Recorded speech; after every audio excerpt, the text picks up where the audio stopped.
Yeah, because there is operation that is ongoing along the Show Zaria Road in Safi, and we have neutralized a lot of bandits, and some of our soldiers were being injured, so I came to see them because they convey them from that place to this private medical center. So we saw them, some of them are going to be operated, but alhamdulillah, all of them are okay. None of the soldiers were killed.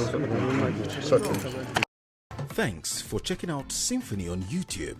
Please be sure to subscribe and like our videos for updates.